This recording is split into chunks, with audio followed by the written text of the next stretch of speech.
A reservation of rights letter states that the insurance company sees that you're being sued, but they're not sure if they're going to be able to help you with that or not. So in the meantime, here's a letter that includes 30 pages worth of ways they may be able to deny coverage for you. And they'll let you know when they decide. Hi, I'm Sean Savage with International Risk Resources, and this is Reservation of Rights letters. What are they? What do they mean? And what should I do to protect myself?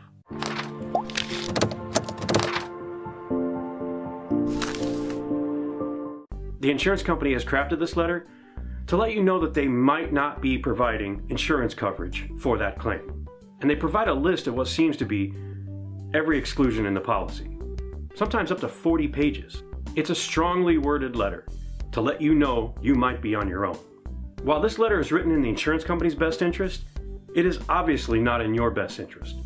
So let's take a look at 10 things you can do to help protect yourself. Number 1, notify your claim administrator. And if you don't have a claim administrator, we recommend that you get one. Because these are claim specialists that work for you, not the insurance company. The claim administrator is your advocate, and they have an expert knowledge of the goings-on behind these letters and a detailed understanding of insurance policy wording.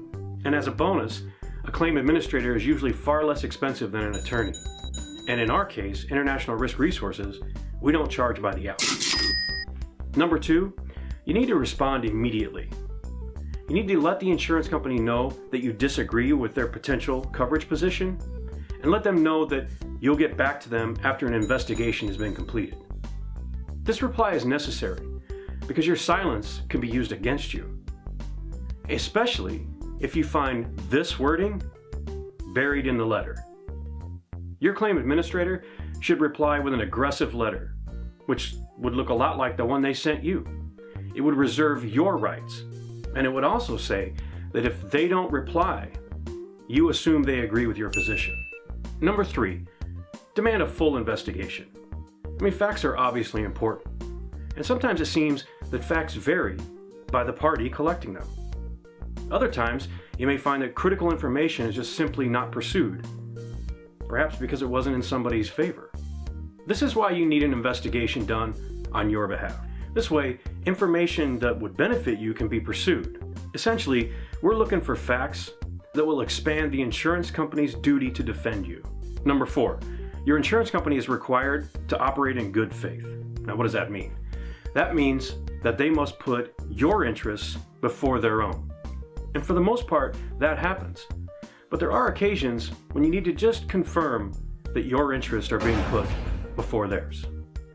Number 5, the Reservation of Rights letter will demand that you comply with all reasonable requests and that you cooperate in their investigation. Now, obviously you want to be in compliance with the policy requirements and criteria. And the policy does state that you need to cooperate with the insurance company, and we want to do that. But we also have to keep in mind that they are reserving their rights to deny coverage.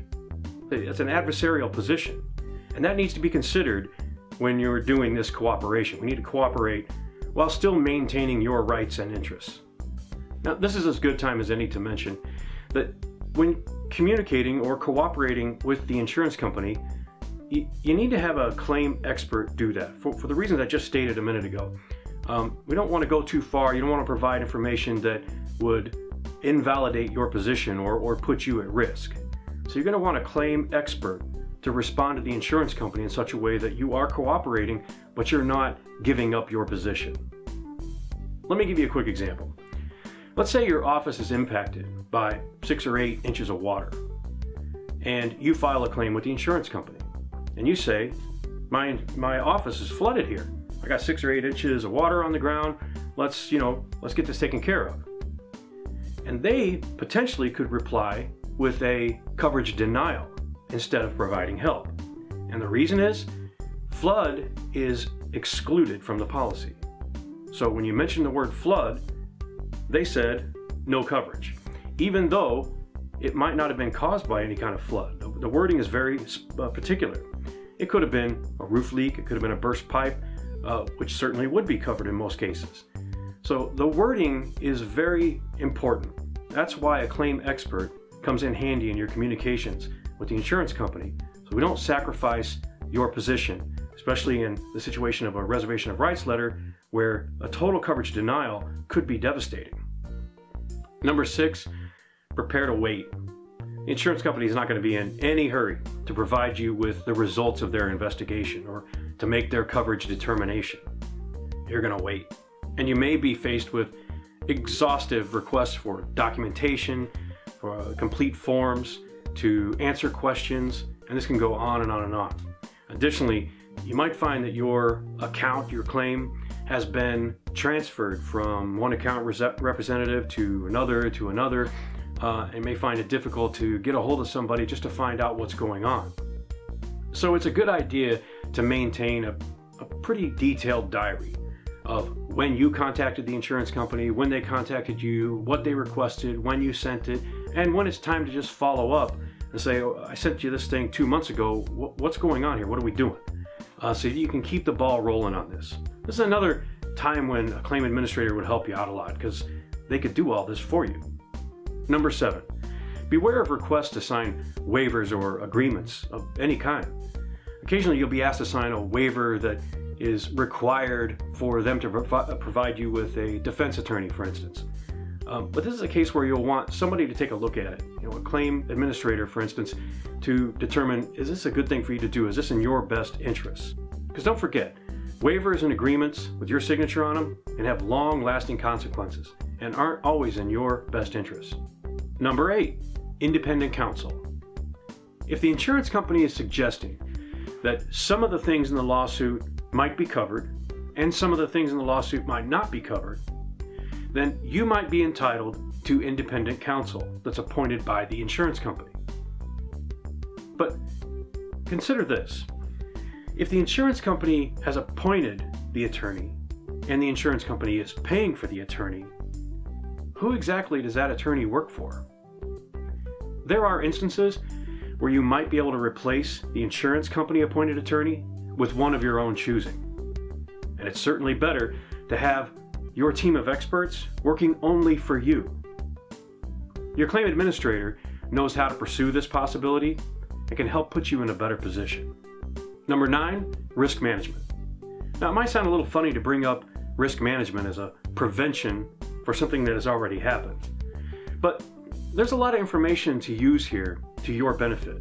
Number 1, you've got the Reservation of Rights letter and how the insurance company responded to it. You've got the incident that actually developed the Reservation of Rights letter to begin with, the lawsuit. And then you also have an in-depth investigation, one done by the insurance company and perhaps one done by you. So that's a lot of information to use to determine what can you do in the future to prevent this kind of thing from happening again.